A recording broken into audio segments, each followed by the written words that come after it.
जो 16 महीने के बाद 16 महीने में दो मुल्क के चैलेंजेस थे, एक फाइनेंशियल क्राइसिस था, एक इंटरनेशनल क्राइसिस था।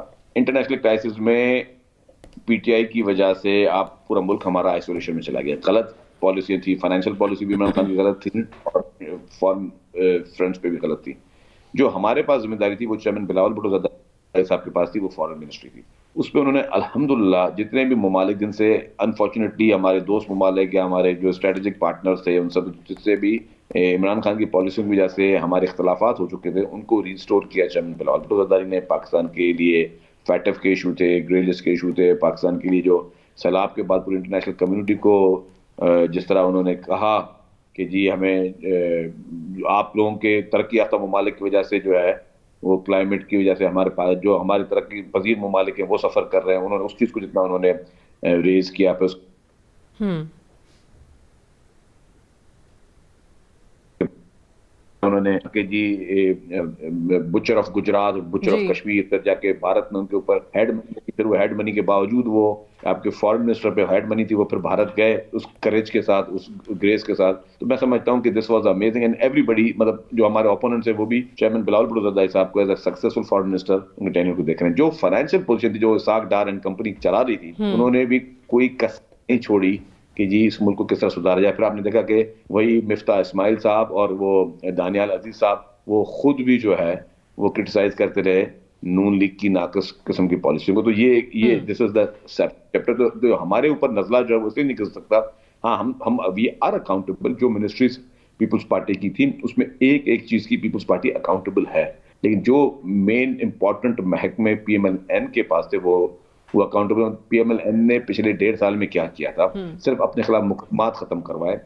जो भी उनकी प्रायोरिटी ये थी कि जितनी भी टॉप लीडरशिप है और फिर उनके जो फेवरेट ब्यूरोक्रेट्स थे उनके खिलाफ जितने भी मुकदमात थे नैब के वो खत्म करवाए जाए। वो बिल्कुल ठीक 1.5 साल है। से नैब अच्छा, खत्म करवा ठीक। हम अगर हम बात करते हैं पंजाब की, क्योंकि आपका भी काफ़ी रुख रहा लाहौर, और if I am not wrong NA 127 में बिलावल साहब की कैंपेन के लिए भी आप वहाँ मौजूद रहे। पंजाब में जब पाकिस्तान पीपल्स पार्टी की बात की जाती है तो पंजाब के अवाम ने तो एक तरीके से फ़ैसला सुना दिया है, क्योंकि जहाँ से PMLN को बहुत ज़्यादा उम्मीदें थीं या जो उनकी अपनी नशस्तें थीं वहाँ से भी उनको शिकस्त हुई है। तो ये एक बहुत बड़ा, मैं कहूँगी कि एक इंदिया जो है या इशारा जो है वो वहाँ के अवाम की तरफ से आया है। तो अगर वहाँ पे ये सेंटिमेंट है अवाम का, आपको लगता नहीं है कि अगर नून लीग के साथ वापस जाते हैं तो पंजाब के अंदर पीपल्स पार्टी के पास जो अपॉर्चुनिटी है अपनी साख बहाल करने की, अपनी पोजीशन रीगेन करने की, वो कम हो जाएगी? देखिए, मैं आपकी बात से डिसएग्री बिल्कुल नहीं करता कि इस वक्त लोगों में मैंने जो नोट किया पंजाब में रहा, ये नहीं कि एक होती है कि लोग जो है किसी पार्टी को कम लाइक करते हैं, किसी को ज्यादा लाइक करते हैं। जी। लेकिन पीएमएल के साथ अलग तजुर्बा था, उनसे लोगों को नफरत थी, एक हम्म। नफरत निगाह से लोग पीएमएल के बारे में सोच रहे पंजाब में जी। अनफॉर्चुनेटली, क्योंकि मुझे लगता था किसी पार्टी के बारे में इतनी नफरत होनी चाहिए। और आपने देखा कि पीएमएल ने अपनी पूरी कैंपेन सिर्फ पंजाब में की। उनका इश्तेहार भी इलेक्शन 2 दिन पहले जिसमें उन्होंने कहा जी वजीर आजम का नाम भी डाल दिया था उन्होंने, और फिर उसमें आपने बिल्कुल। सारे सिटीज दी थी। वो तस्वीर में कोई आप सिंध की खुद तस्वीर वजीर या बलूचिस्तान इत्तलात रहे हैं, वैसे ऐसे इश्तेहार पे आपकी क्या राय थी जब आपने देखा तमाम अखबारात में?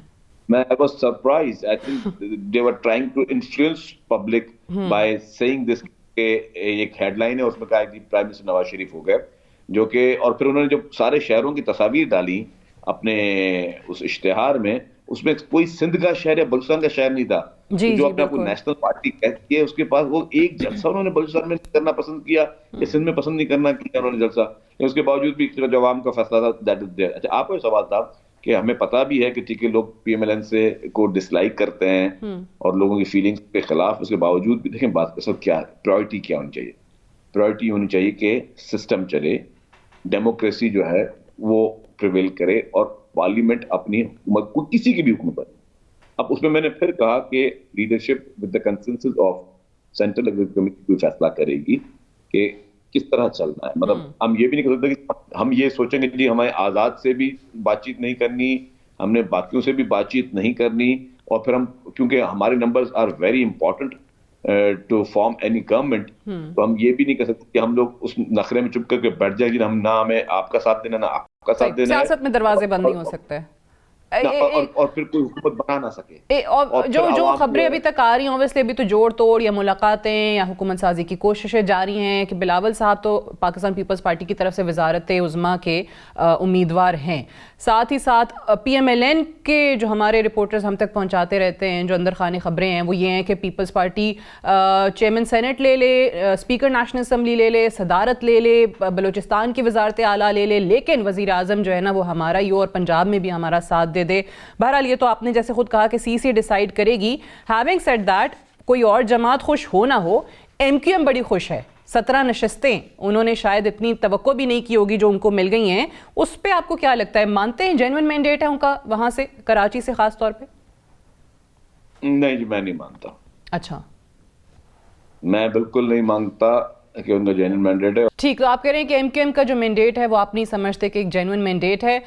लास्टली ये बताइएगा, पाकिस्तान पीपल्स पार्टी अगर तीन बड़े चैलेंजेस इस मुल्क के लिए देखती है तो वो क्या हैं इस वक्त? अगर हुकूमत बन भी जाती है, ऑब्वियसली कोalition गवर्नमेंट बननी जा रही है, चाहे जो भी कोalition पार्टनर्स हों, क्या चैलेंजेस हैं जो प्रायोरिटी होनी चाहिए किसी भी हुकूमत की?